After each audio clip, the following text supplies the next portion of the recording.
Hey, hey. Hang on. Huh? How goes it? Oh, it's all right.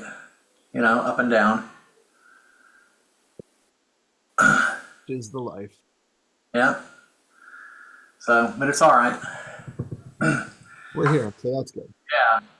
It reminds me of all the years when I was doing gigs. I did that for close to 20 years, and I never got over stage fright. Yeah, I I mean, it know. got better, but it never went away. And so every time, Yeah. get those jitters.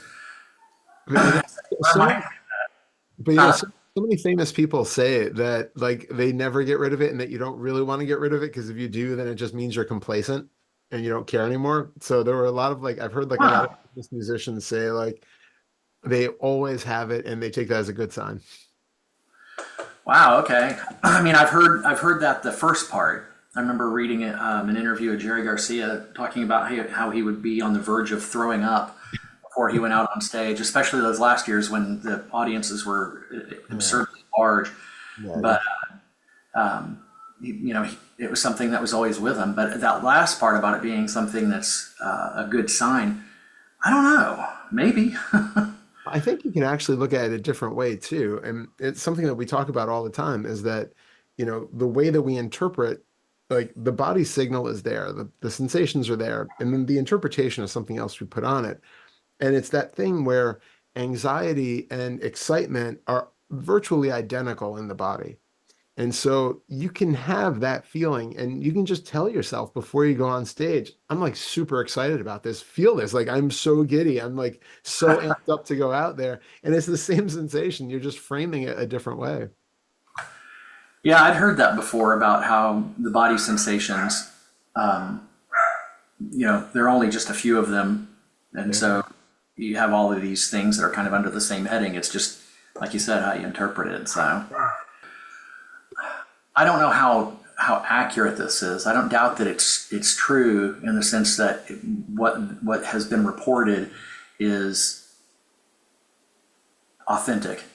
Yeah. But the guy who started the Finders course, Jeffrey Martin, has said that people who walk this path, that as you go, as things deepen, that memory is affected. Yeah. And I've had a lot of people I know, in the community who I know real well, who have said, yeah, that's the case. Before and after, the after is a gradual increase in all kinds of strange effects on memory. It can. Yeah, so and I don't know if that's the case with me or if it's just getting older or some of both. I don't know, but I know that especially in the last, probably somewhere in the neighborhood of the last year, Mhm. it seems like things are more and more a blur. No. So I know. I think there are, my sort of quasi-scientific suspicion of that is because the parts of the brain which create all the different parts of the self illusion and time and all of that, it's all they tend to be very much interrelated. Like there's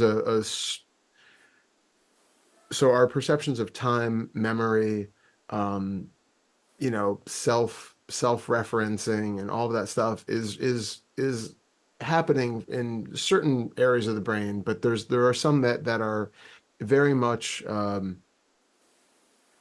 do I say? They tend to be really integral for many of them. And there are certain places like the temporal parietal junction and things like that where a lot is happening that we consider to be the self. So there are I think what's really happening is that as we do a lot of these things, some parts of the brain are becoming sort of down-regulated or, much less engaged. And then we end up seeing things like, self-referential memory and things like that start to be sort of falling away because those circuits are not firing the way that they once did, something like that. that's interesting because on today's meeting there was a person there who was talking about after, I think it was the eighth fetter, they said that their memory, just their general memory of their personal story, just went out the window. It's Yeah. just not there, at least not the way it used to be. It's something that, the way I understood them is that, like there are little snippets here and there, but most of it is just gone. They don't have access to it anymore. Yeah, yeah, it's really, really fascinating the more we see all the aspects of what we take to be like. Just today I was looking up because I'm writing um an inquiry that's investigating like seventh fetter time stuff. And I was looking into more about what it is that actually creates our experience of time. And there are so many different sort of brain circuits that are involved with it in different ways. And some of what we get of the like the hippocampus is involved with our memory, but it's specifically involved with creating a sense of long history for ourselves. Because we can access these deep memories, it gives us this feeling like we have been continuously um, going along the path. And um, there's so much connection. Like it's wild that you'll have a different section which is working on creating a sense of like our circadian rhythm. Then you have so we can kind of have like the bodily knowing how, when it's nighttime and it's time to sleep, when it's eating time, when to wake up, all of that. It's all being carried on by one subsection of the brain or one, cluster of different regions talking to each other. And then you've got the hippocampus, which is doing our long-term memory, which is giving us a sense of long distance. We have another section or another part of the brain, which is dealing with our short-term feelings of duration, like has this been 5 minutes that we've been talking or has it been an hour? So that's another section of the brain that's doing that. And it's just fascinating how all of this is interweaving in a way that makes it feel to us like we have a consistent flow of time. Um, and so it's just and that, some of those parts, like the parietal lobe, which tends to be very influential in our feelings of self, that's also part of our um, uh, time clocking circuit. So again, if these things are being sort of disrupted or dysregulated, you're going to experience abnormalities in your perception of time, personal history, personal story, all of that stuff. It's pretty mind-boggling that just doing this kind of work, which is something that in a lot of ways is kind of, it's, I don't want to say insubstantial because that Mm. implies something else, but it's very sort of, I don't know how else to say it, insubstantial in the sense that, unless you have somebody who's been, say, writing journals and stuff like that, there's not a lot of material stuff that you have that you can point to, or that even that you're doing. I mean, a lot of it's talking, a lot of it's, doing certain practices, but it's all stuff that it's kind of makes me think of smoke rings. It's pretty, there's a word for it and I can't seem to get access to it, but and so this is what we're doing, and yet the changes we get are really solid, substantial. You can point to them in a way, sort of results. You know, Yeah. But that's I think part of it is because if it really is just brain biology doing its thing, every practice that we do is using the brain. Every self-referential moment that we have is using the brain, and every time that we have a break in that self-referential moment, it's still using the brain. And the brain is constantly, it's plastic, so it's constantly reshaping itself based on what the needs are, uh, what the current needs of our s- situation is.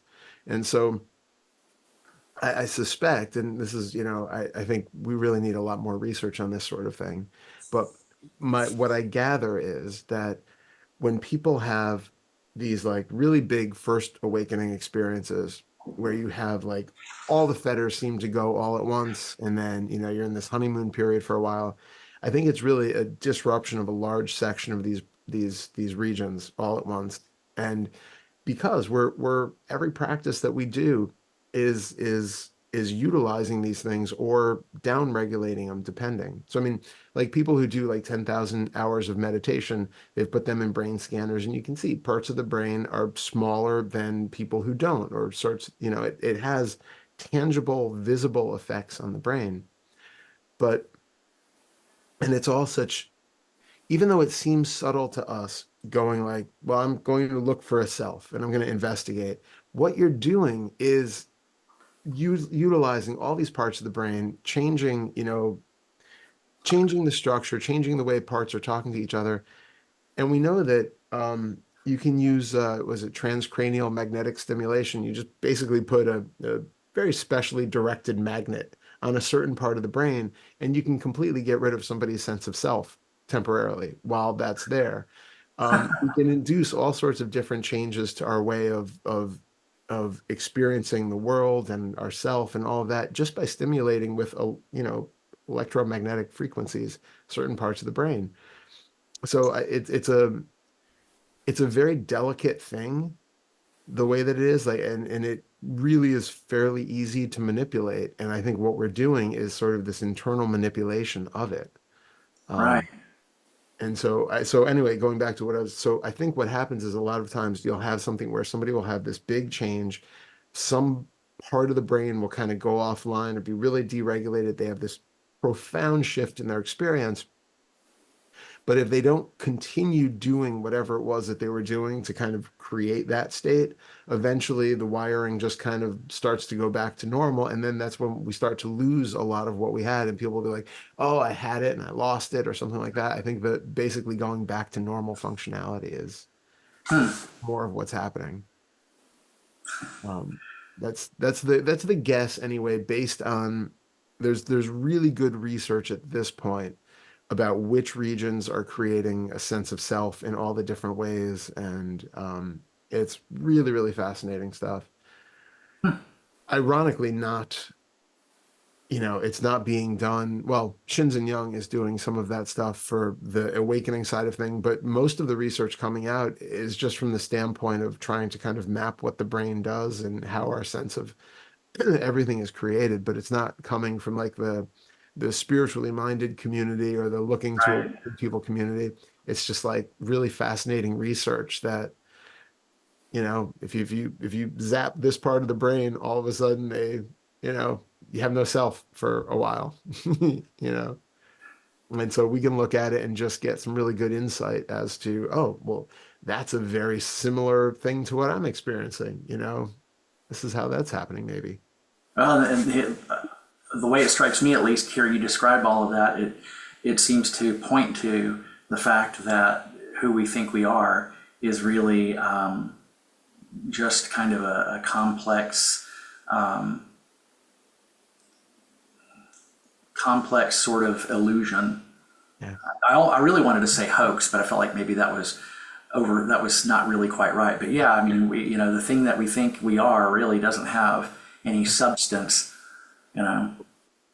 So easy to turn off. Yeah. And um but I think, what's super important is that the scientists who know this, right? They go about their life, they do all this research on people, they experience it, that this, you can say there's like, I've heard so many scientists say, there is really no sense of self, that our sense of self is a controlled hallucination and all that sort of thing. Um, but it doesn't change their life because it's all intellectual. They haven't Right. actually done the work on themselves or changed their own experience of it in a way that it makes a difference. So for them, they still get to suffer and do all those things because they haven't actually done the work and experienced it. They're just testing other people and giving them sort of temporary glimpses of something. Well, and they must not really see the implications, the actual implications, because otherwise I think it would make at least a certain percentage of them either a bit uncomfortable or really uncomfortable or very curious, Yeah. you Yeah. know. One would think.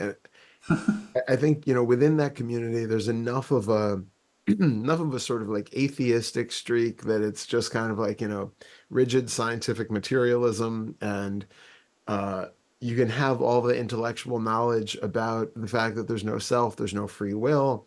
They'll say all of these things, but ultimately it doesn't affect their lives because it's just it's understood as a belief based on the research that they've done and the things they've studied and the people who they believe. But it's not transformative in the way of doing the actual investigation yourself. Sure. Huh. Well, and I have to kind of laugh because when you were talking about the parts of the brain and all of this, for some reason, there is this really noticeable sense of discomfort. And at times, there are little flashes of fear at the thought that that's all I am, which is strange because, I'll have these experiences, and I've had them on and off over the years, varying duration of, no one's here. No one's here. No one's here at all. Yeah. And over the time, I've come to embrace it. There's recognition when it happens, like, yes, sink into this, rest in this. Let the brain recognize what this is. But then you're describing it, and all of a sudden there's, this discomfort and mild sense of fear. Yeah. What? That doesn't make any Yeah. sense. I know. So feel into that discomfort, that mild sense of fear. Can you bring that up again? That Let me see if I can. there's nothing there but a brain running a bunch of biochemical processes.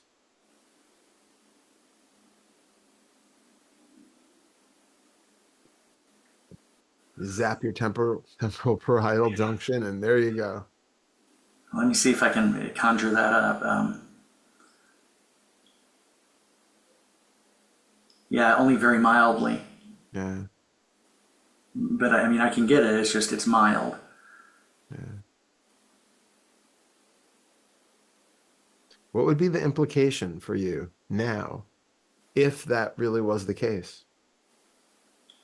Well, it wouldn't be anything that's news. It would just be an affirmation of what I've already seen for myself Yeah. many times. That there's nobody here.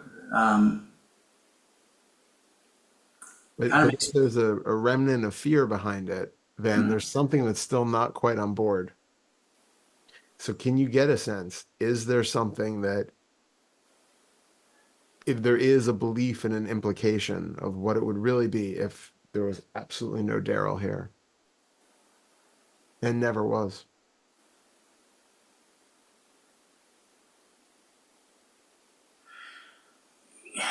it's hard to really get a clear fix on, but I can kind of get the a vague sense of something that is not sure how to express it exactly. It's I guess that it doesn't want to let go of, or it misses, or it would miss the the supposed or believed persona and the story that goes with it. Mm, yeah. And where is this persona and the story right now?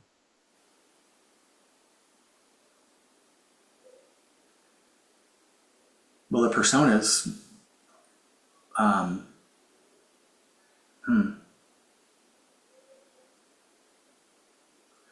the story is only kind of lingering around as a sense of a thought that came and went.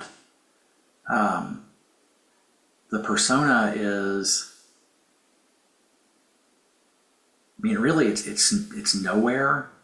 Although there's, again, it's kind of a sense of this vague, wordless recollection of something that is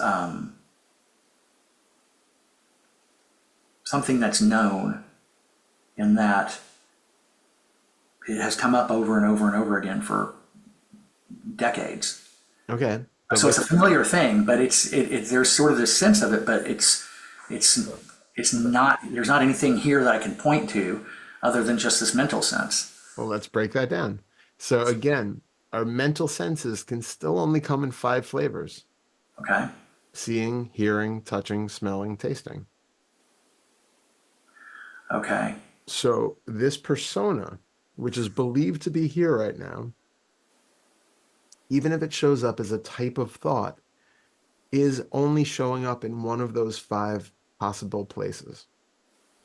Could be a combination of a couple of them, but how is that persona showing up right now?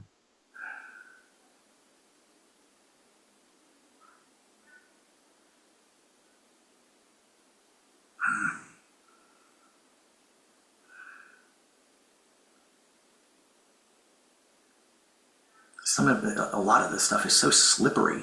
Hmm. Um, That's how it's existed without scrutiny all these years. um, so you said, which of the senses or combination of the senses is this persona existing in? Yeah. Um, okay, well, this begins to touch on something that kind of bedevils me on a regular basis. And I look for it and I can never really quite find it, but it's this. It seems like there's a little bit of awareness of the kind of the background somatic sense, Hmm. just kind of the energy of the body being there. Yeah. And I guess this is, well, there's the visual sense somehow is part of this. It's somehow wrapped up in it, the seeing, and the way that it comes up is, and it's a really poor description, but I can only say kind of a sense of here-ness. Mm. And this is the kind of thing I've tried to scrutinize and break down before, and I'm never really very successful with it. So it's like, what is the sense of here-ness? I don't know. Yeah. You know? So you have physical sensations as part of it, right? You said you Right. feel physically some sort of cloud of energetic sensation of some sort. Yeah, I mean, it's just the sort of the body's energy idling, for Yeah. lack of maybe a better way of putting it.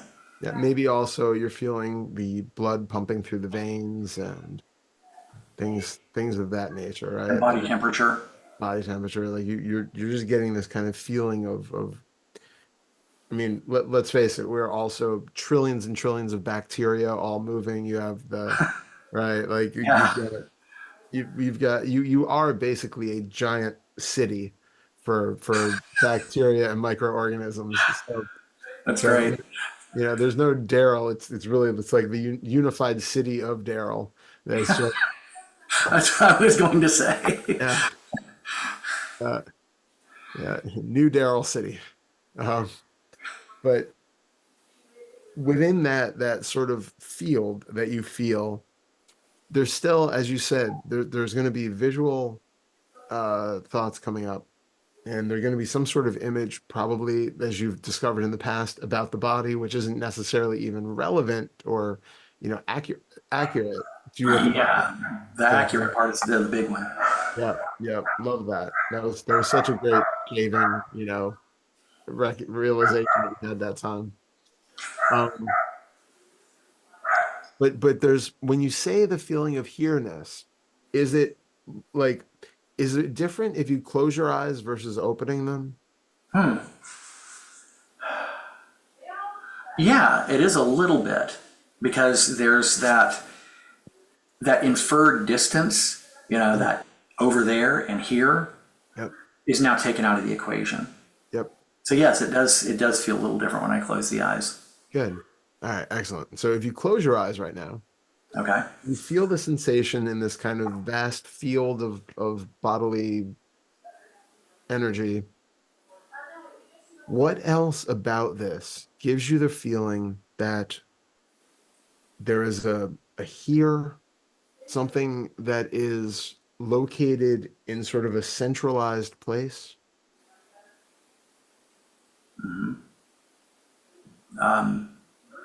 What is it?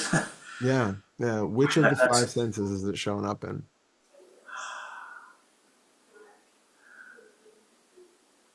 I think it's largely bodily, but also it's happening mentally. Um, eh, God, I wish I could remember how you described it. You said something about it in an email that really summed it up, and I can't remember the language you used. But there's this. It's not language in the outright sense of I'm hearing words in my head, Mhm. but there is. Okay, I think maybe some of the really quick and vague mental pictures are playing a role in this because one just went by. Hmm. And maybe it is words, but it's just happening so quickly that I'm not catching it. Hmm. Because maybe I'm wrong. Maybe it's not. Maybe it seems like it's something mental though. Hmm. And so bodily seems like mentally, but there's this other thing that I have never been able to pin down, and it's this something knows. Something knows that there's a recognition that there's a voice speaking. There's a recognition of background noise. But what is it that knows that? I have no idea. Yeah. And I think that may be part of the problem is there's this what appears to be a knower. Well, if there appears to be a knower, then that seems to imply that there is someone or something here. What But about the experience though? Like take the background noise right now. yeah, What about the experience of hearing that sound gives you the indication that there is a knower of it? At what point does it go from being just sound to being known sound?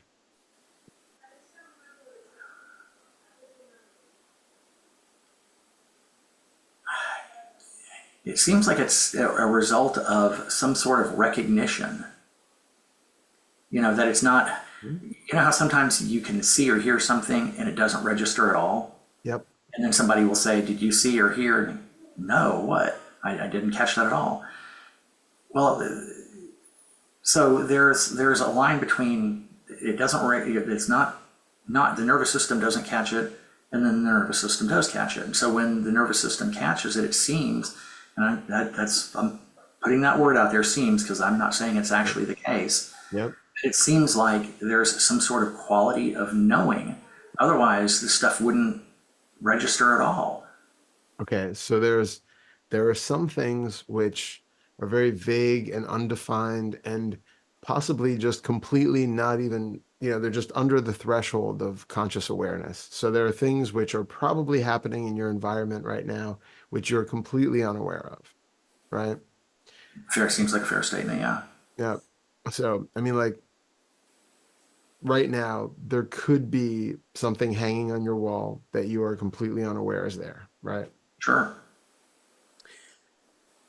There's sound, which is happening, somewhat less of it right now from the sounds of it, but there is sound happening in the room, Right. and it's clearly defined. Like right now, even you're hearing my voice, and without having to really think of it, you are not only hearing the sound of it, but you're translating that into meaningful words that create images or, you know, Yeah. concepts. That is happening. But there's a second layer that you're putting on it where there's this feeling of being a knower. So you can have a conscious recognition of something, and you can have sort of an unconscious non-recognition of it. But even in the conscious recognition of it, does that imply that there is a knower who knows it? for instance, if you have a camera, video camera that's on pointing north, that camera is picking up very clearly anything that's happening north of its lens, but it's Mhm. not picking up anything that's happening south of the lens. Right. There's no awareness of any of that. But it is very clearly picking up all of the sounds and sights that are happening north of it. But would you say that that camera knows everything that it sees? If it's filming a surfer coming in on the wave, does it know that it's seeing a surfer on a wave? No. No. But No. it's still very clearly seeing it, right? They're very Mhm. clearly seeing and registering it and saving it to an SD card. Right. So what is it about your experience now that feels like you know what it is that you're hearing?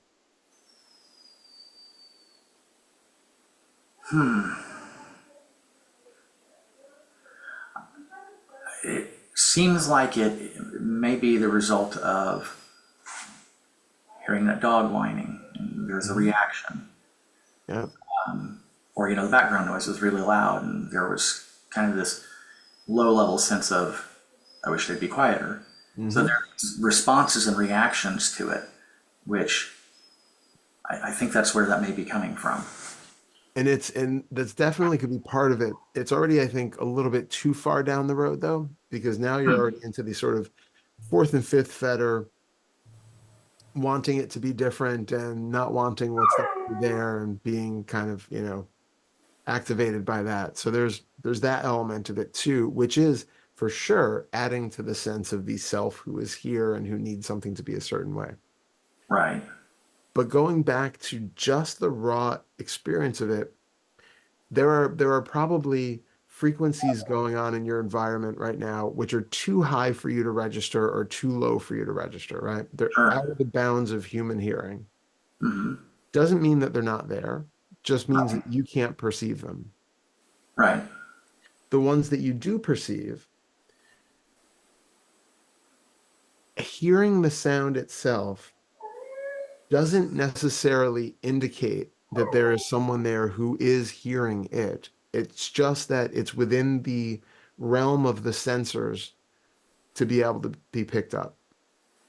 The same Right. way that a normal video camera isn't going to be picking up a lot of infrared light or things like that. It's outside the realm of the sensor, which is set up to pick up the certain frequency of or wavelength of light. So there is something about your experience, though, when you are hearing a sound, which seems to be adding to it something else. There's the raw experience of sound. The dog isn't actually, it's not a dog whining. You're just hearing a sound. Does that sound, when it is heard, create another feeling that causes this feeling of knowing or grasping? Is there not just the, oh, that's my dog, I'm wondering how she's doing and that sort of thing. More fundamental, what is there about that sound specifically, which is either solidified by more grasping sensations in the body, um, fed with images of what it seems to be?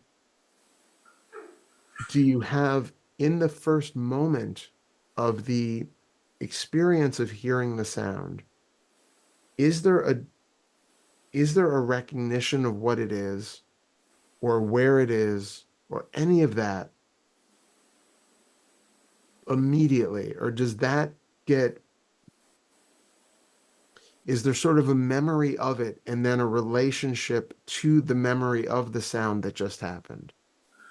Well, it seems like in the moment when it's happening, there's almost instantaneously a, oh, that's the dog, even if it's not really thought in Mhm. very clear, obvious words, and a bodily contraction. Mhm. kind of that reaction to the sound, because, you know, it's what people would oftentimes call an unpleasant sound because it sounds like the animal's unhappy, Right. or you want to let them in, or a mixture of that and other things. So that happens, within milliseconds of the sound. So I don't disagree with that.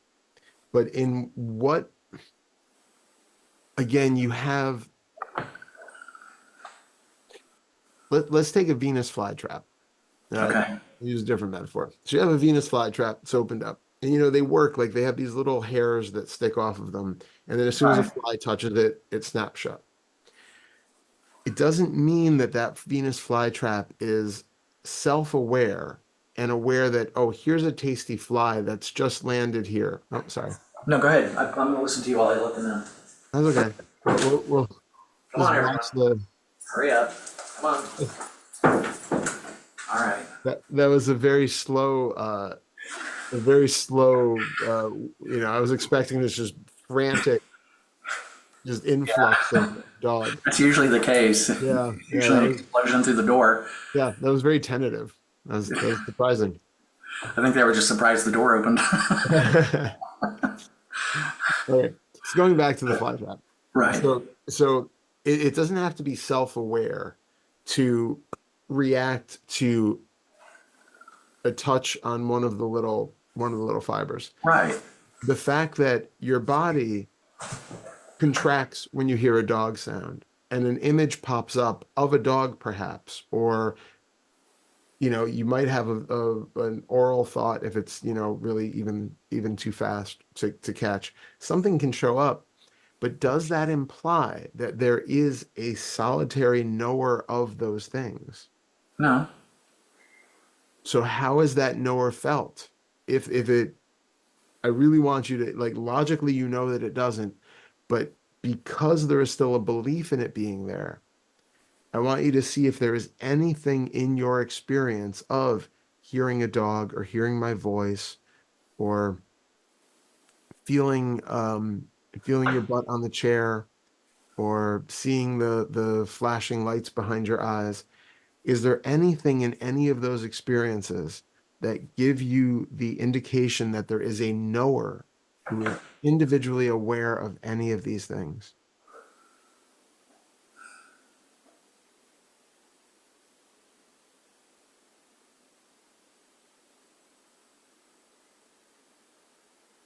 So to make sure I'm understanding you, Yeah. you're asking, is there anything that's happening in the body or in the mind Mhm. that is clear, undeniable evidence of the presence of this knower? Yeah, yeah, yeah. Because there's an idea that he's there. So if he's there, we can sense him someplace. And if you are really clear with each of the sensations that are showing up, visual or physical or auditory, I want you to recognize if there is something else that's sort of separate and individual that is knowing these things.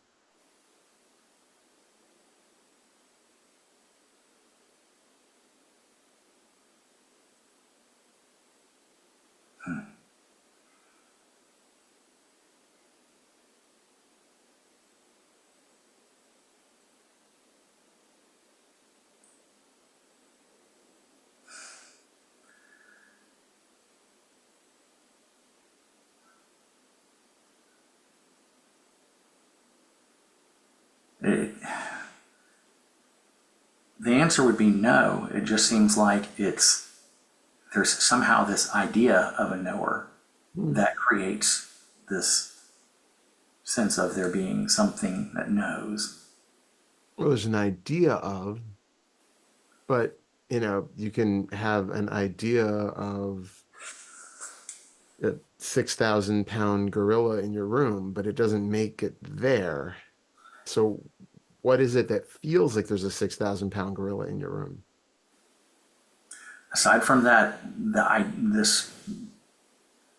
have to ask you a question when we're done with this Yeah. because there's something I need to get clear on. But aside from this idea of it,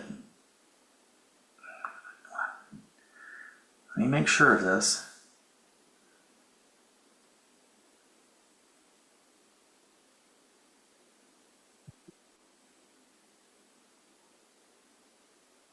Huh.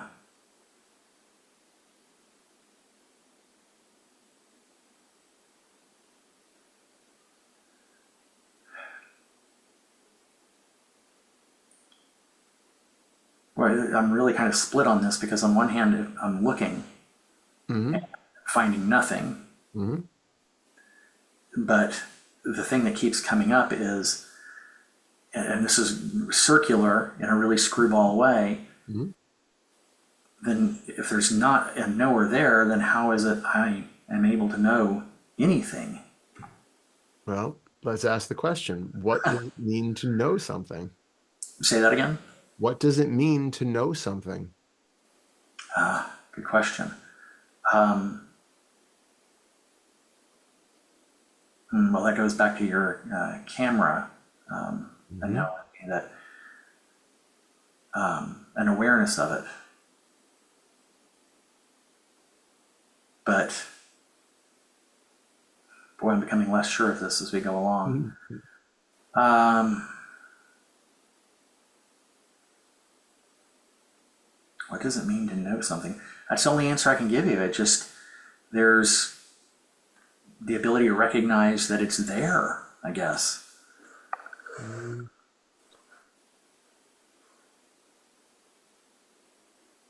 But yes, that brings us back to what you said about the camera. Yeah. When we say, the ability to like recognize that it's there, even the word is recognize. So when you recognize something, you're literally like seeing it first, right? Like you have the raw image of the beach in front of you. Mm-hmm. And then to recognize it, you have to have a memory come up of what this looks like. What does this remind me of? Oh, I've seen something before like that. Oh, what would we call that? Oh, I think it was called a beach. Oh, that's what that is, right? So we have to go through, and it's very, very fast. And obviously, it's not a conscious decision that we make, or, most of the time. Sometimes we do have that, the hell do you call that thing? That feels conscious, but it's still all happening subconsciously under the hood. So this idea of just recognizing something is taking a lot of process of seeing something as it is and then comparing it to old memories that we have of Hmm. similar things and then trying to decide if this is the thing that I think it is. But does that mean that you are the one who is going back through the old filing cabinets to find a picture that looks like the thing that you're looking at right now in order to say that, oh yeah, that's a beach? No, that happens automatically. It does. So is there something there which actually sees any of this happening that that the one who can actually know anything, who is that?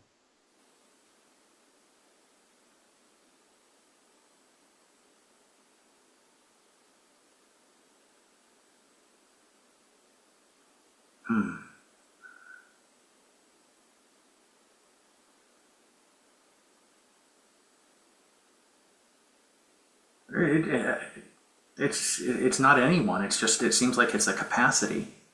Hmm. Would you say that to know something is a capacity to have memory about something? Can you know something without memory?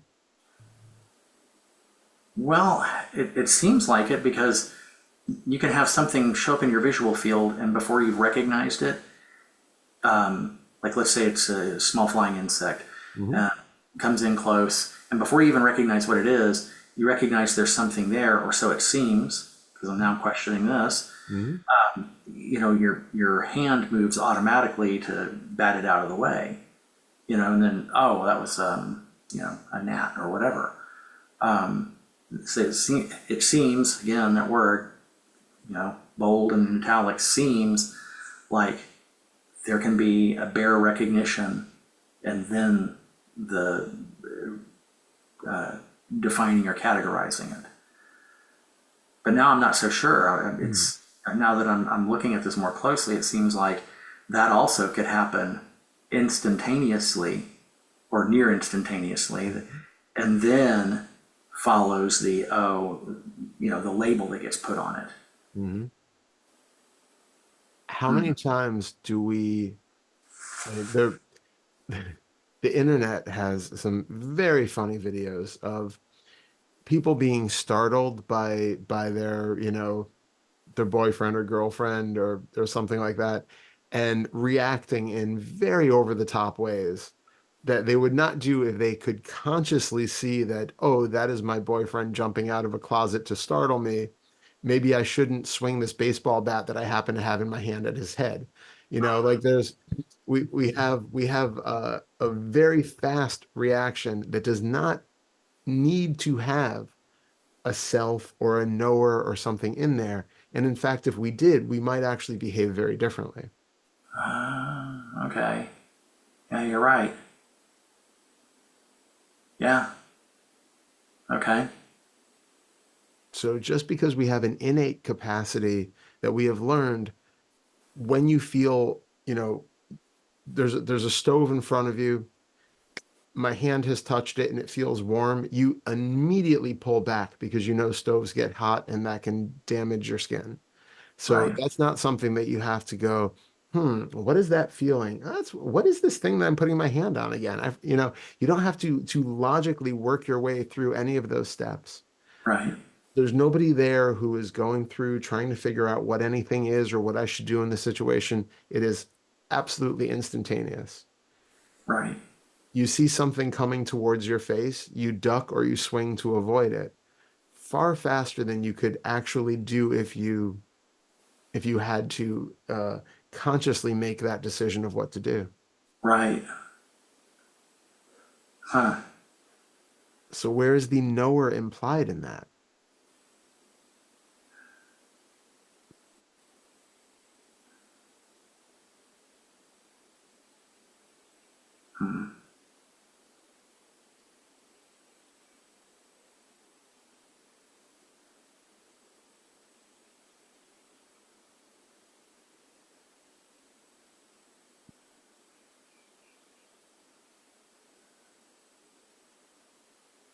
I I, I couldn't say.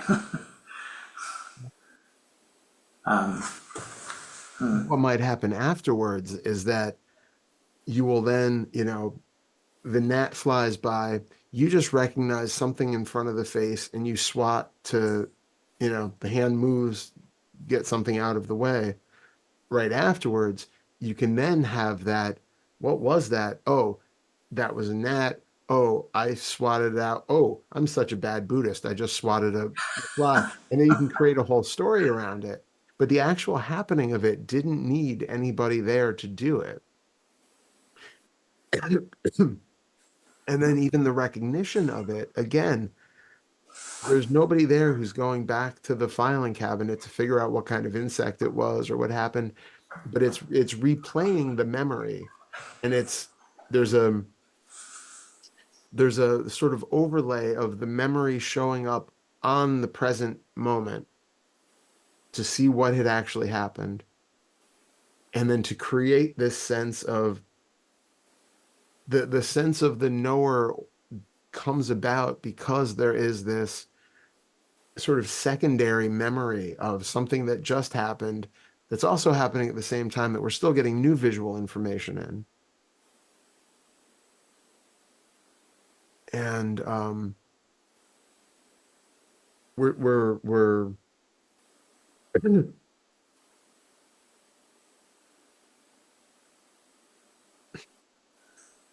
it's kind of I think there are some sort of self-referential loops that are happening there very, very quickly. But we can slow it down as much as possible to get under it to see all the different ways that the thoughts are ping-ponging back and forth off of the event that just happened. There's a memory of that.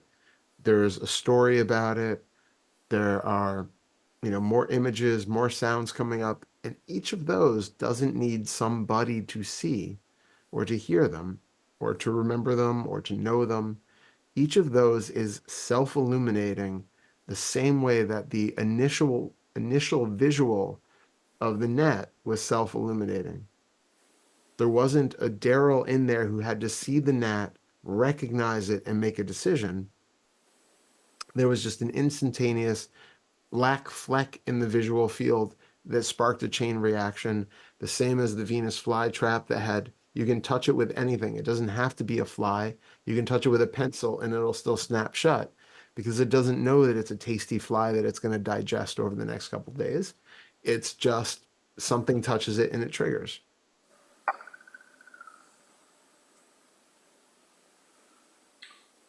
I think maybe part of this is also something along the lines of an ingrained habit because it's been construed as someone or something that knows for so long Mhm. that it's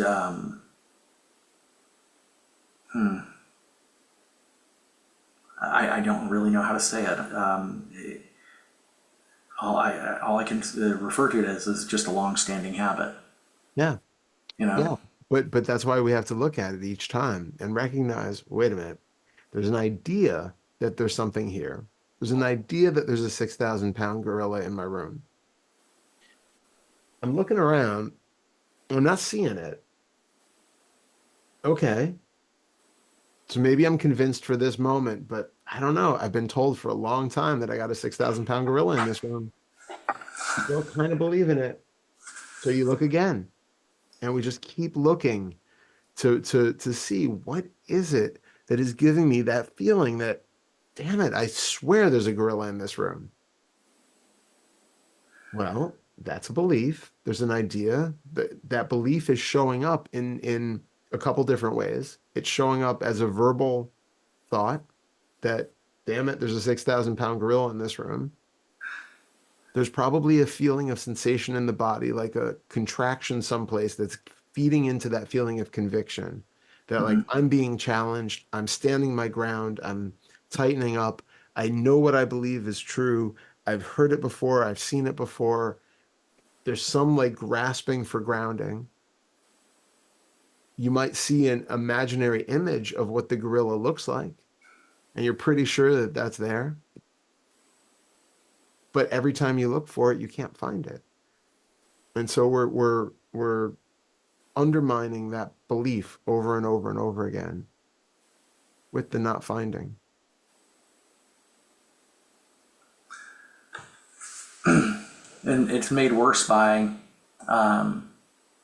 having would-be authorities, and not necessarily that they took the authority themselves, but you think of somebody like Ajahn Chah. Yeah. He's revered, and you get him. I think it was him that said something about the one who knows, Yeah.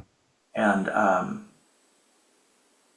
it's taken without really being examined or questioned and taken on, and that seems to give it that seems to reinforce it.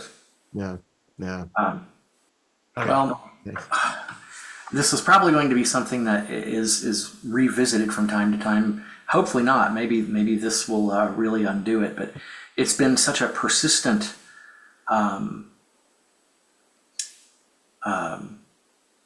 thing for a while. And that's the thing is, I think even, when you were saying about the, like the Ajahn Chah saying, the one who knows, I think, and I can't speak for him, obviously, but in a lot of cases, especially in the kind of Zen literature and things where you hear about like, the face before your mother's born or your true nature, there seems to be an invocation of a different self than the one that we're talking about. And I think that's kind of probably what he was talking about is this sort of like the eighth fetter self, like the awareness that isn't this personal ego, this personal sense of self. it seems like there is this awareness or consciousness or knowingness or something else that is just there experiencing everything in a way that's not personal. Hmm. And I suspect that that's what he was going for there. But I think we're talking about it in some rather different terms, because there's an implication that knowing isn't just bare raw awareness. When we talk about knowing, there is this idea that like if I asked you your name and date of birth and where you were born and how much 100 plus 12 is, you could tell me all of those answers. Right. Huh. And I think all of these things are kind of all intermixed, Mm. and it winds up making it really easy to construe that aggregate of things as there's this knower. Mm. Yeah. Yeah. And But I've and all the looking I've done, I've never been able to pin it down. I mean, to the point that it's sometimes really creates sort of frustration. I think doing the sixth fetter stuff is really helpful for that too, because that really takes away the idea that there's anything here separate from the raw sensations of sight, sound, smelling, tasting, and touching. Yeah. Themselves. That there there is a screen, or like if we think of the visual field, that there is just a visual field, and that there is nobody behind the visual field or watching it like a movie screen or anything else. It is just simply self-illuminated.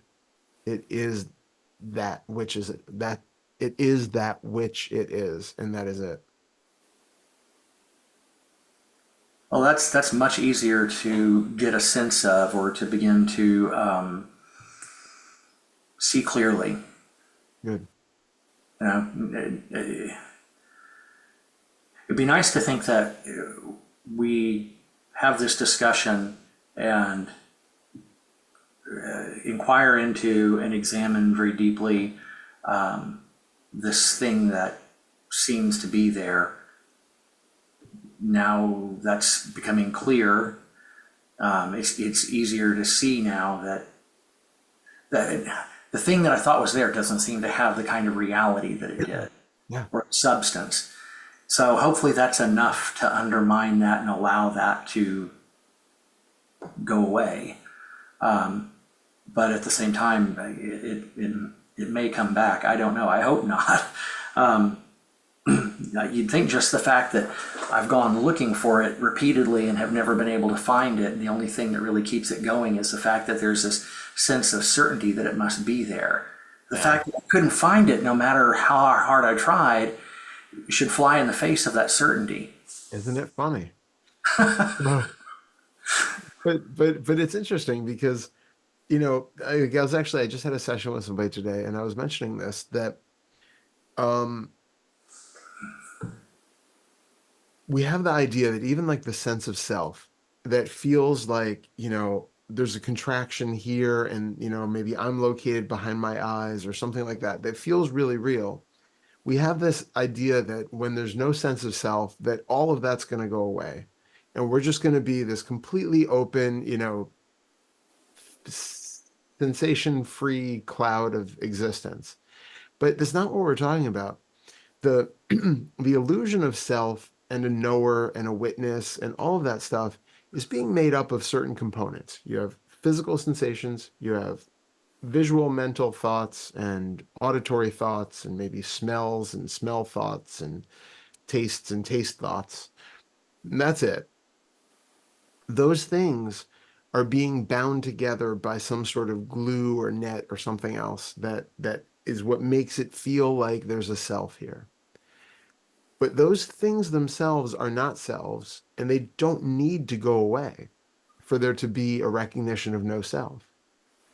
So just because it feels like there's a pressure behind the eyes that's taken to be a self can also be experienced just as pressure behind the eyes that has absolutely nothing to do with being a self. I understand you on that. And Uh, so, oh, well, go ahead. whatever sensations or images or anything else that is giving you the conviction that there is a knower there, Hmm. those themselves do not have to go away. There's an insight that can happen where that glue or that net that is binding all of those things together can dissolve, allowing them to be there exactly as they are, but without it meaning what it once did. That's all I'm looking for is for it to not mean what it once did. You know, Yeah. I'm not looking for anything to go away except for this certainty that, and it's already undermined. So, I don't feel the conviction that I did prior to 15 or 20 minutes ago. It, Amazing.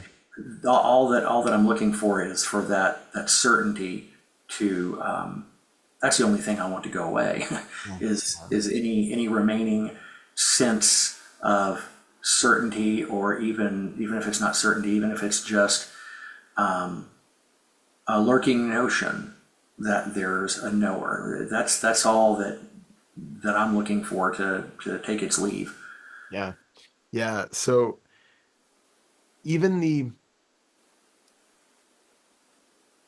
it's such a funny thing because the I'm trying to kind of feel into it, and it's such a bind, right? Because you have a thought, like a belief. We've talked about this quite a lot in the past, right? But a belief is fundamentally just a thought. Right.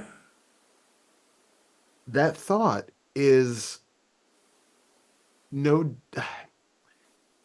the belief thought that there is a knower here is itself not different from any other thought that you have in substance. The context of it is different, and the supposed uh, content of it is different, but the actual thing itself, the actual thought substance that that thought is made of, is exactly the same as any other thought. We're okay with having thoughts available if they are not bought into, right? Right. So you can meditate, you can have all these thoughts floating around like clouds in the sky, and everything is fine. So there's an interesting detachment that can happen when you become aware of the thoughts but don't buy into them. So the thought that is there, that there is a knower here, doesn't actually have to go anyplace, because it in itself, it is just another mental show. So the thought can stay. What needs to be undone is the ability to buy into it or to be Yeah. hooked by it. Exactly. There's an attachment to that thought, which is making something much more out of it than it needs to. Okay. Yeah. And I think that was kind of the crux of the biscuit, actually, because just sitting here now, I can get a sense of some distance or detachment from that. There's the thought, but not getting into the thought. Yeah, I'm not taking the thought on, and it's a different experience. exactly.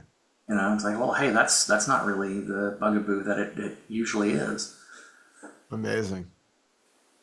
Huh. Yeah, Okay. yeah. So fundamentally, whenever we have a conviction of anything, we can notice the actual experience of it in the physical sensation in the body and in the thoughts. And we can recognize that any thought itself is just indistinguishable from any other thought. They're all of the same material. Right. And if you can be equanimous and detached from one, you can be equanimous and detached from all of them. Yeah. And if there is something here which feels really convincing for some reason, then we can look into, is this another thought which is feeding into this feeling of conviction? And is there physical sensation that is augmenting that thought and feeding into a feeling of conviction. And that's all we have. That's all we have to work with. Well, the funny thing is as much as there was kind of this, I don't even know if I really should be calling it certainty, but that sense that surely there must be, I mean, it looks like there's a nowhere here. Surely there must be a nowhere here. It was never, it was difficult to really take on or to really feel it as true, like I said, because no matter how much I looked, I couldn't find it, Yeah. you know? But what was the idea giving you? Why was it so? Ooh, he's the dog's got an idea about self, does not want to get rid of. That's Talking about things that are imaginary, there's an imaginary threat. well, so yeah. What was So your question again? what is that? Because you've been reluctant to get rid of, well, not reluctant to, but because it's been so difficult to get rid of this belief Yes. that you have clearly have not found any reason to believe. What Uh-huh. is the benefit of having that belief? What's it giving you?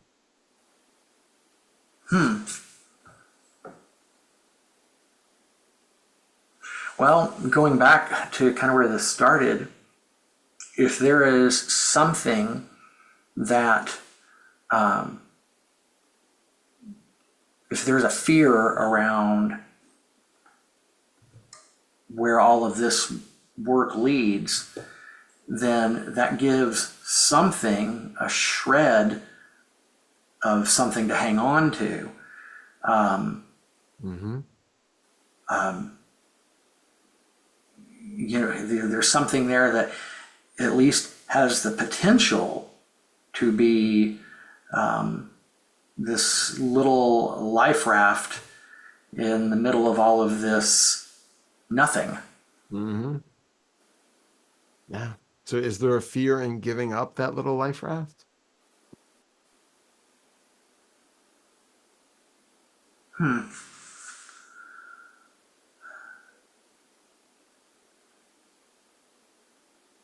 There is only the slightest sliver of very mild apprehension, and it only lasts for a second when you ask that question. By and large, if we're gonna use the metaphor of a committee for describing the mind, the rest of the committee is fine with it. There's just one there's just one lone outlier that apparently is having some difficulty with giving up the illusion. That's how it seems anyway. I mean, Yeah. so much of all the processes at work here are on board with it. In fact, you know, there's been more of a yearning for where this heads than there's been any kind of fear or apprehension or discomfort. Yeah. So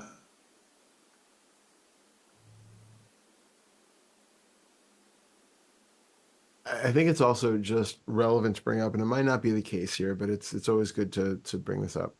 okay. That even in the spiritual pursuit in general, when we're talking about, seeing through self and all of that, can also come from a sort of uh, quasi-suicidal sort of leaning.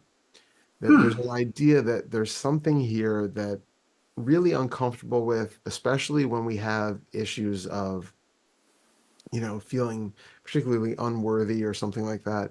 There's an idea of feeling that this part of me is flawed in a way that really the world would be better without. I would be better without, whatever that is. And so we can have um, it's a very positive framing of this sort of vaguely suicidal kind of ideation. And it's, I relate it back to when I was in my teens and was vaguely suicidal in a real way. It was, it really wasn't about dying. It was about wanting a change of life.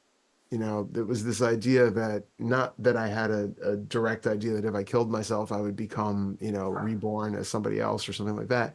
It's just like, I know I don't want this and I have to do something to change it. And that seems like a thing that would do so. Hmm. Um, but really what it is just there's something fundamentally that we're uncomfortable with about ourselves that feels like, if I can get rid of this. And there is a, strong possibility that when doing this kind of work, especially for those of us who come from very negative self backgrounds, that can be sort of the impetus to it. And then we can run into that issue of we really want a change of self. We don't fully want a no self.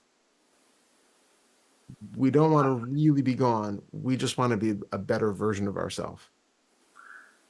Yeah, I've never been real crazy about the idea of a better version of self. I mean, first of all, I was never really inclined to that way. Towards wanting to die or Yeah. feeling like the world would be a better place without me, any of that. But the experience I had in 2014 that initiated all of this, it was really clear. It couldn't have been any more clear that this experience of, for maybe perhaps a better way of putting it, being no one was the best possible liberation Mhm. from life's difficulties that you could hope for. Yeah. In fact, I remember when it was that evening, at one point, watching the sunset, and it was right near the holidays, and thinking, this is the best gift anybody could ever receive. Yeah. So that it's always come from a place of wanting to put an end to, to use the typical jargon, an end to suffering. Hmm. So yeah, I don't, I would be surprised if something came up and made itself known that said, hey, remember what Todd said? Yeah. I, I would be genuinely surprised. Okay. Yeah, just checking, especially if there's like, one thread of sort of hesitation in there and one little committee member that's like, I didn't really quite sign up for this, like that one little naysayer. I just wanted to make sure that there's not some sort of vague ulterior motive underneath that. My sense, because it's something that has kind of revealed itself ever so slightly before, and it feels like what it is that there's something that feels like to to experience living in that way as a regular matter of course means giving up an enjoyment of sense pleasures and all the things that most people believe make life worthwhile, Mm. which really is not the value set of 99.9% of the committee. No, I get that. So I also though question, I mean, did you find when you were in those, experiences of no self that there was absolutely no enjoyment of sense pleasures? that's the thing, is no, that was not the case. If anything, it was an enjoyment of the world that was unencumbered. Yeah. Like that sunset. That sunset was taken in a way that it was more subtle for and I'm not sure if that's the best way to put it or not, but it was, I don't know, the enjoyment was more subtle. I don't know how else to say it. Mm. It didn't have all of these things weighing it down. Yeah. Yeah. And that's exactly it. So something I think is, it's just so important to recognize that if we have those fears about it being, the end of everything that I enjoy, I'm just going to be, completely numb to all experience. And it's just not that way. And so it's good to have that kind of running in the background too, to kind of mollify that sense of, well, I don't want that. I don't want to give up all the enjoyment in life. It's just that it's I love how you describe it. Well, the times, and it's pretty rare. It's not something that's come up much, but when it does come up, it's not something that has a lot of strength or intensity to it. It's pretty, that whatever that is fairly weak. And when that happens, I just remind myself that those times that it's been possible to experience life that way have been freer. It's easier. There's none of the, well, to use that one instance as an example, enjoying that sunset. There's none of what the mind tends to do to that, which is, yeah, that's great, but Hmm. Yeah. it would be nicer if, or, and this is the big one, I don't want it to end. And so you try to hang on to it. Yeah. Yeah, absolutely. Absolutely. So, Yeah. but I can't imagine that. It's hard for me to believe that this is, and I hope I'm right, and I think I am, that this is going to be a sticking point, just because it's something that's been sought with such consistency and at times intensity. What do you mean that what isn't? The seeking of the freedom that this offers. So you're worried that the seeking itself is going to be a, a binding to No, no, right? no. What I'm saying is that that one thing that seemed to indicate some fear at this process. I really don't see that as being an issue, because all the rest of whatever is driving this, it's something that it's done with consistency and at times intensity, because that's what it really wants. That's what it's seeking. You Yeah. know, enough of this encumbered way of living. Yeah. This is better. Yeah. Let's go that Yeah. way. Completely. So Excuse me. Sorry. it's all right. Really tired today. Well, as long as it's not catching. Thanks. So I wanted to mention something to you, and this is just sort of a check-in, I guess, perhaps.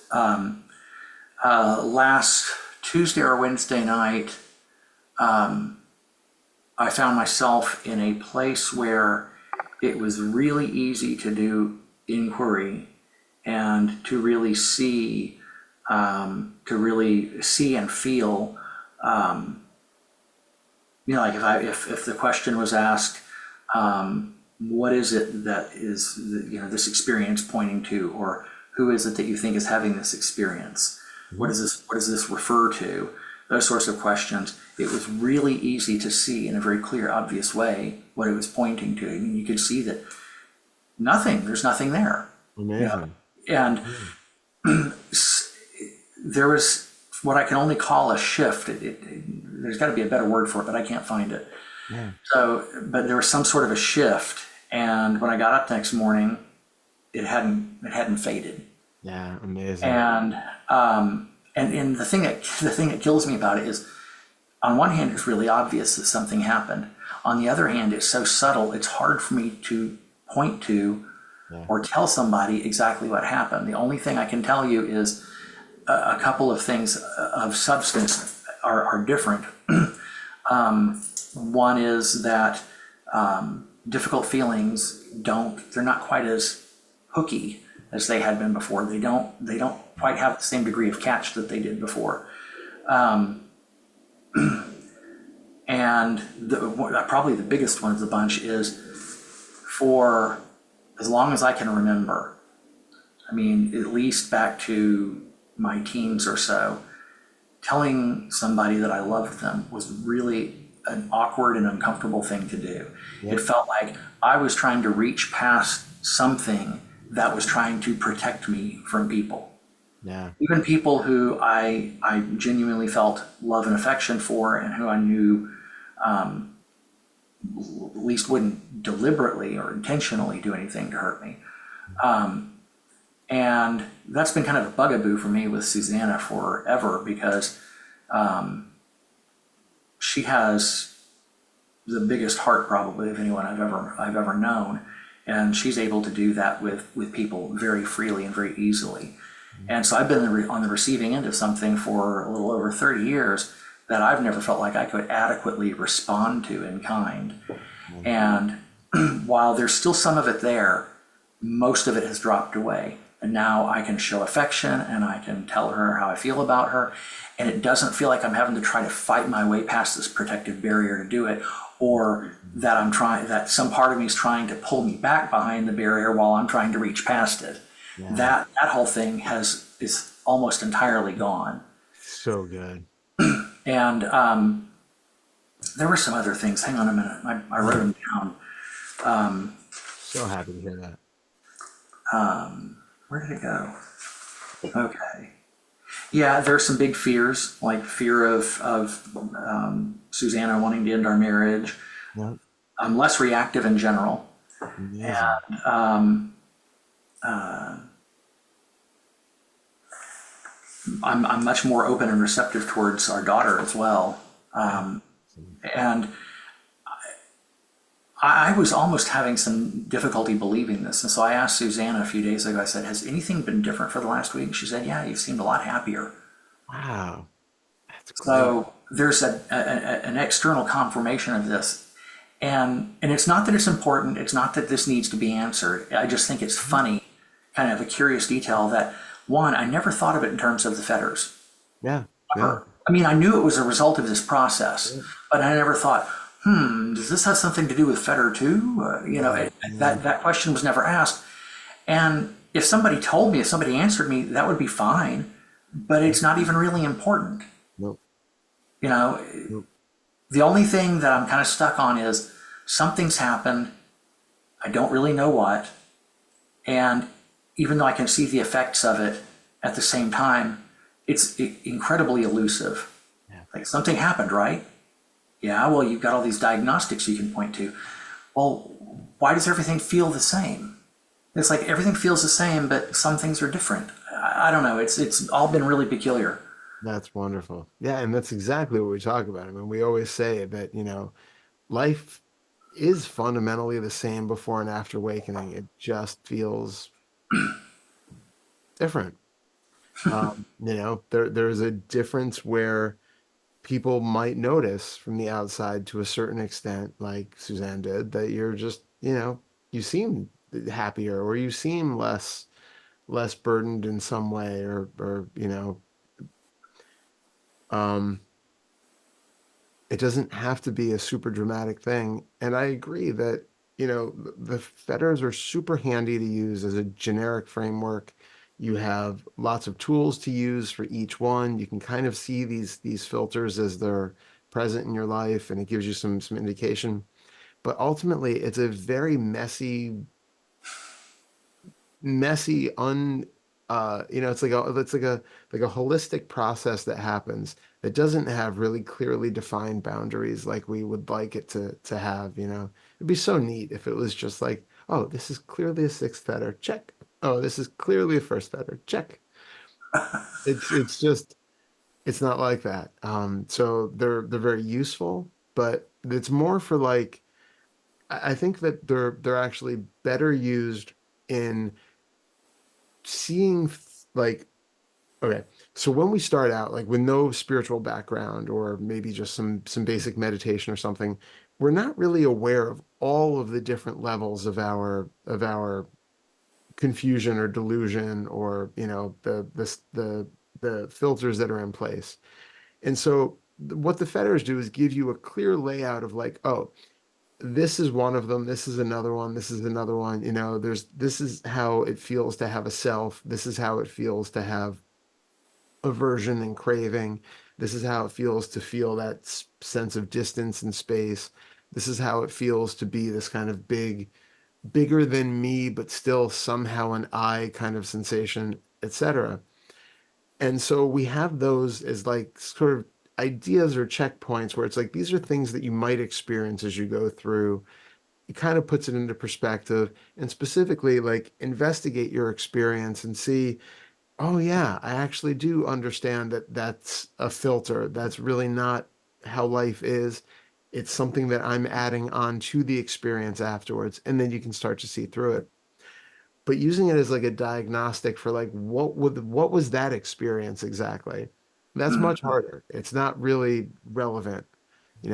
Obviously if like all of a sudden you're like, I have 2D vision and I feel I can't tell that there's an inside or an outside to anything.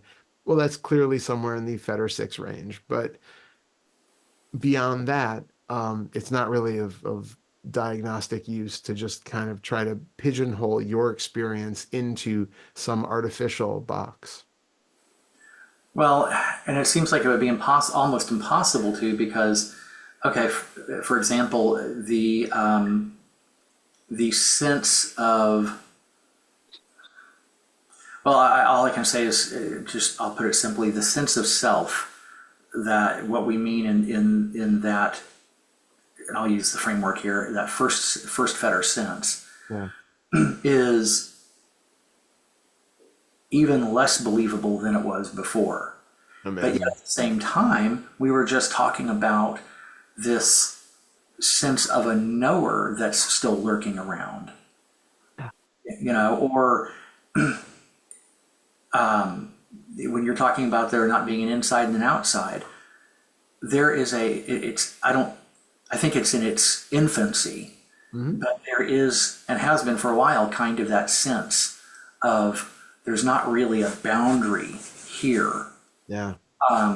I mean, there is, but it's not like what it used to be, where it was really clearly marked to the point that there was almost always this sort of unconscious sense of in here, out there. It's dissolved to some extent. Amazing. But having said all of that, there's some indicators that things are different, but without question, there's still plenty of work to do.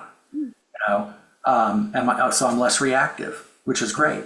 But at the same time, the other night, it was late at night. I was out in the rest of the house by myself, and first a dog comes waltzing out, which I didn't expect to see, and I didn't know what it was. This is kind of ironic considering what we're talking about just a few minutes ago. Hmm. And so all I recognized was motion before I Hmm. recognized it was a dog. Scared the living daylights out of me. So I'm pumped full of adrenaline. The next thing Tex comes walking out. I didn't expect to see her because I thought she was asleep. So there's another shot of adrenaline. And it took everything I had to talk to her, deal with her without, doing the adrenaline rage thing. Yeah. Yeah.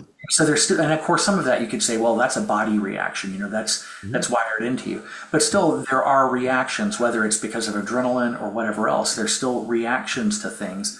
Hmm. It's just the some of the ones that used to be really problematic are either really reduced, or in some cases they seem to be gone. So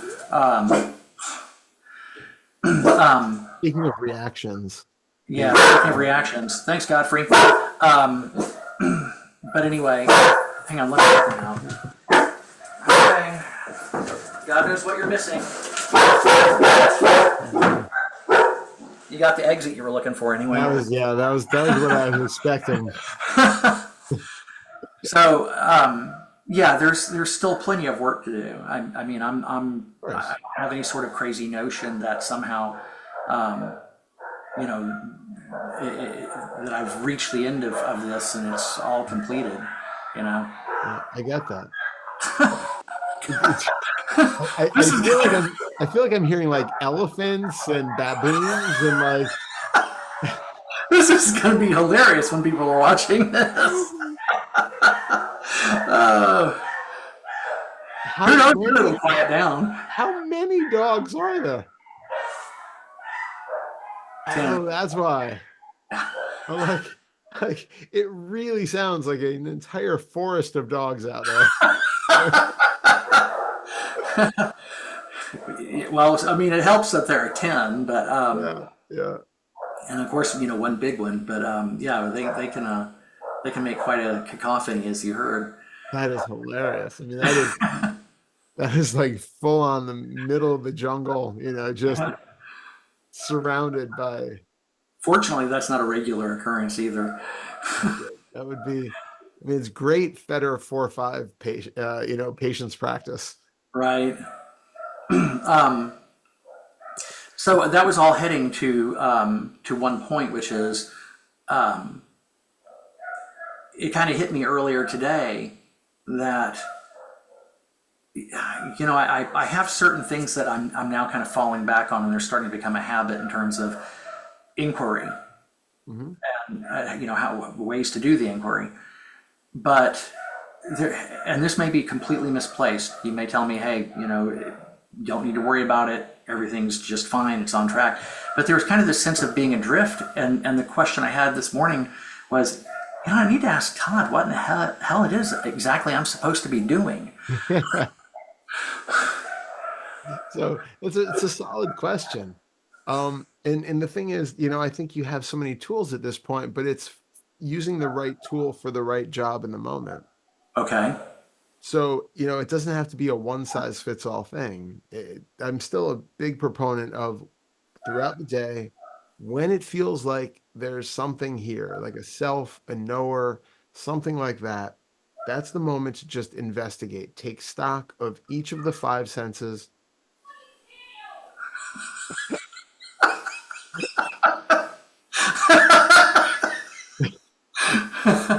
For all of YouTube. Oh, it's so funny. Anyway. So, so taking stock of those five senses Uh-huh. and be very, very clear and very granular. What exactly is it in these senses right now, which is feeding into this feeling of being a self? How is that being created by simply what's here right now? Okay. And then letting that dissolve for a minute, because when you can't find it, generally speaking, that feeling will dissolve. The sensations don't go anywhere. Right. You'll still feel the sensations, you might still see the images and hear the sounds and all that. But the feeling of assurance that there is a knower or a witness or a doer or a hearer or whatever, Right. that can start to that can be challenged and that can let go. Okay. Um, I think you've come so far with the love giving and love receiving thing, but still it can be helpful to continue. I don't know what else still is lingering in there regarding your, Sure. the old emotional stuff. So it's always useful to continue with the loving practices, the meta practice, things like that. Still super Okay. useful. That I haven't made use of that kind of thing in a long time. Really, all I've been doing is just the affirmations, the way that you Hmm. had described using them. I still do Yeah, that. excellent. Excellent. But what you said was, I wish I could remember how you put it. What is it in the senses that is, and I'm not looking to get it exactly right. I Mm. just want to make sure I get the idea Yeah, right. yeah. What is it in these sensations that is telling me or indicating or somehow creating the idea that there's a self here? Mhm. Yeah, Okay. exactly. Okay. Exactly, because it's coming from one of the five or multiple of the five. And all we need to do is to try to find right here what is really being displayed without the layer or the assumption that this means self. Um, it's like we could even do it like well, I just got rid of my coffee, but like you could even take a taste of something and say you have a cup of, I'm assuming you're just drinking water. Yeah. Is it vodka? Jen? No, No, no, it's just water. just water, just water. Not none of that. Just water. There might be is there a flavor to the water at all? There's something that registers on the tongue. I Okay, don't know what to so call it. it might be an easier thing to try if you're eating something or drinking something where you can taste. But if Okay. you have the idea that like this is chocolate or an orange, when you put it in and you just be with the experience of the taste, you can recognize the sensation of the flavor, just the rawness of it, without the assumption that this is chocolate or coffee or an orange. That label is something that's being added on afterwards. What you have Right. is just the raw sensation of flavor. Same thing for the self. Same thing for the knower and the doer and all of that. That there's a raw sensation that's there, and there's this other label that we're stacking on top of it, saying, well, this is what it feels like to be a self. This is what it feels like to be a knower. But in reality, all you have is just raw sensation. Okay. And I wish I could remember the way that it's funny. I do this almost unconsciously when a sense of that solid sense of something being here shows up. Yeah. And there were some questions that you had suggested in an email, and one of them is, what does this refer back to? And it's funny, I was doing it earlier today, and now I can't remember what the other one was, but I was kind of falling back on those two questions. And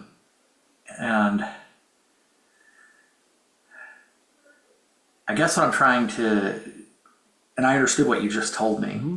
but I guess where I'm a little unclear is in sensory experience, this self seems to be there. And so we're looking at what is it in the sensory experience that creates this perception of a self. Okay. Yeah. Yeah. So we're getting so clear on these sensations themselves and not allowing that additional thought that, oh, this is chocolate, or oh, this is the self. That's a thought, thought's fine, but again, we talked about that earlier. Thoughts just can go about the way and don't need to be bought into. What we really want to be clear on is what exactly is happening right now that is making this sensation, or this image, this sound feel like a self.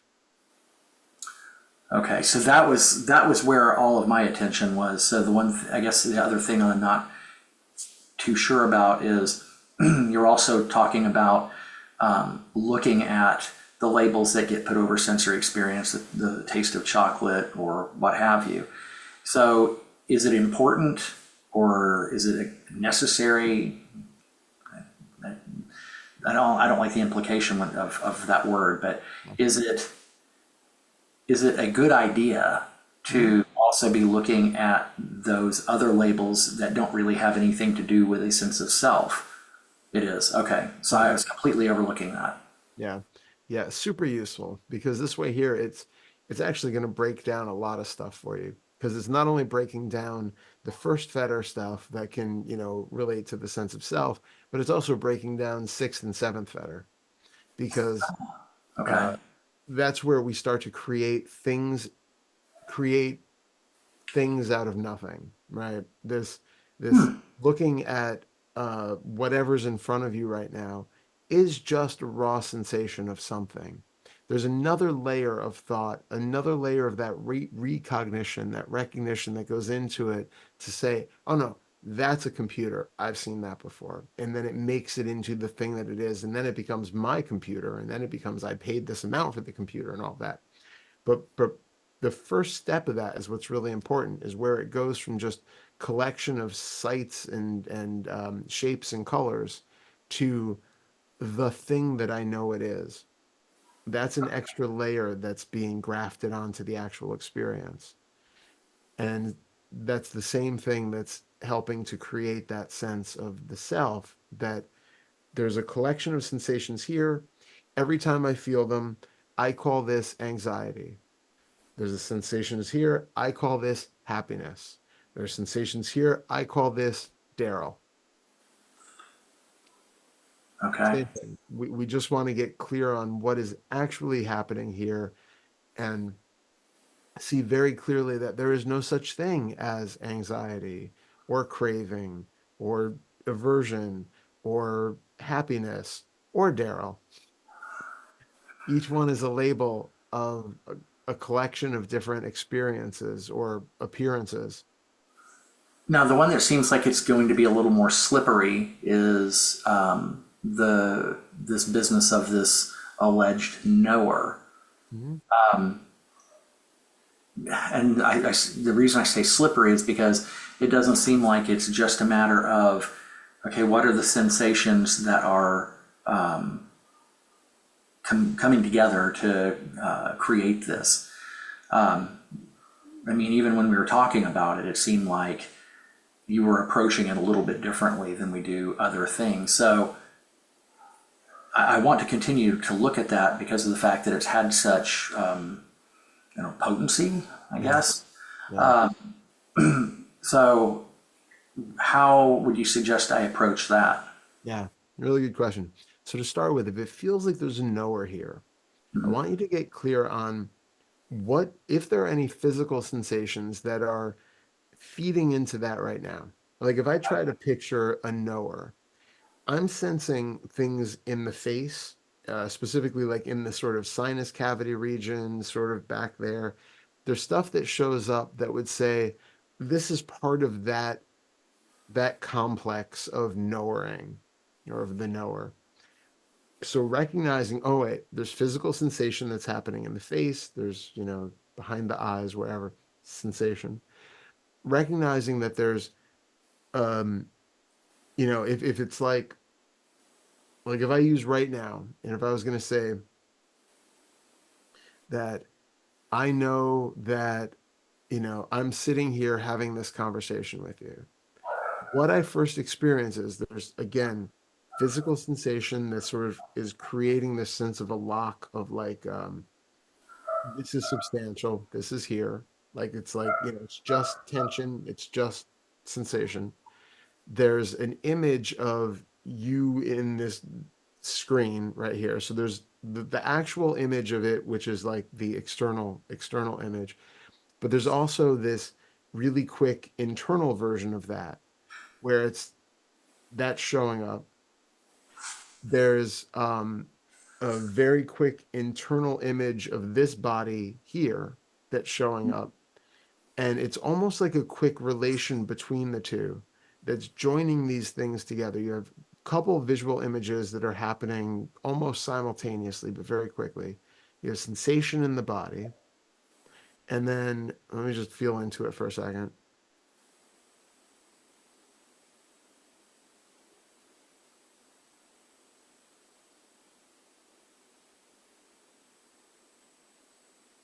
And that's all I'm currently getting. But basically, like if I'm trying to create a feeling of a knower here, and it might be a little bit different for me, but the best I can drum up basically right now is there's sensation and there are some flashing images of, and then also there was like a flashing image of like the future when this is done that contrasts it to the fact that it's currently happening now. So there's like a quick image of like when this is over, walking out of the room, recognizing that this is happening in contrast to what might happen then. And so there are these little flips, flip, flip, flip, flip that are happening really quickly, but that's all it's there. There's no actual recognizer of anything. There's no little Todd in there that's like viewing everything and like taking notes on it and being like, this is a really good session or could have been better. It's like it's not like that. Like there's like another being that's sort of like taking it all in from the side.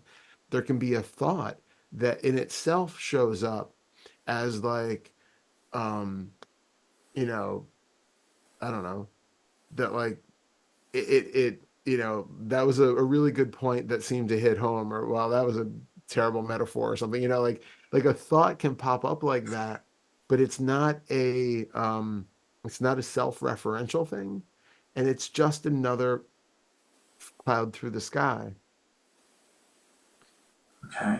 So there's that buying into isn't happening like what we talked about. So you can have a thought, nothing attached to the thought, it's just a thought. And Okay. all of that appearance that's there, the physical sensations, the visual images, mental images, sounds, blah blah blah, absolutely in no way create something that we would say feels like or is a knower. That so you want to find like when you break down all of the sensations that are currently here in your experience, is there something else then which is making that into something more than it really is? Okay. And from your point of view, when we were trying to locate and pin down this alleged knower, what did it seem like what did it seem like that was actually creating this impression of a knower to you from where you're sitting? Mm. I don't really feel that sense of a knower, so I'm trying to like pull together what's here that would be a sense of a knower. Well, from based on what you heard me say, what did it Yeah. sound like? What did it sound like in my experience was fueling that sense? Well, I think, you have the visual sense, you have the physical sense. I think there's like, again, it's going to depend on the thing which feels like you are knowing. So it's Okay. slightly different if you think that you are knowing personal biographical information versus the knowing of just sort of being here right now versus you know, because it's tricky because when you first started talking about it, it was like that just we were talking about knowing as being almost synonymous with just awareness, like general seeing something as a thing and not just as a blurry gray mass that's sort of undifferentiated. But I think as we've kind of clarified that a little bit, with like the camera metaphor and all of that, that it's not just uh, the fact that there is something which is clear and sort of apprehended in that way. It's that there is something else which is seemingly coming in afterwards and reflecting upon it. That there's like a very quick memory of what just happened, perhaps a future image of how this relates to some or is going to relate to something else, cause something else to happen, how it differs from what's happening right now. It's kind of like we have like it's sort of like mental triangulation where it's like this is the image that's here right now, and then in the next second that image is different.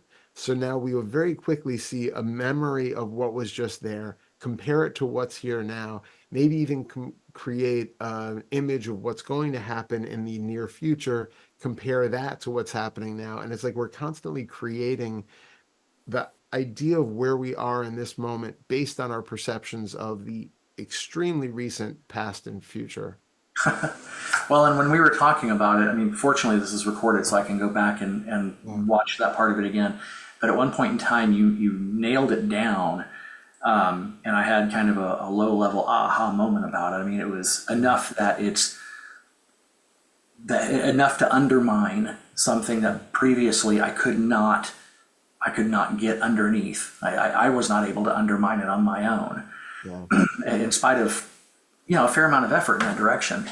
So at one point in time, you had zeroed in on it, and I'll just go back and go through the video again. But I think really I'm just going to have to trust that in